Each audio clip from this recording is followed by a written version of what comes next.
జీవితమంటే కల కాదు, అది కవులు రచించే కథ కాదు.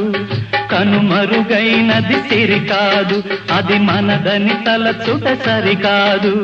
కుడి ఎడమైతే పొరపాటు లేదను నానుడి సత్యం కాదు, ఇది అందరికి అర్థం కాదు. ఓ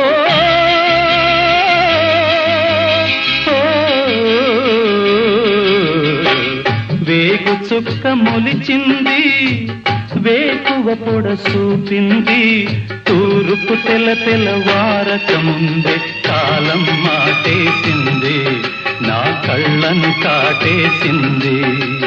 కాలం మాటేసింది, నా కళ్ళను కాటేసింది.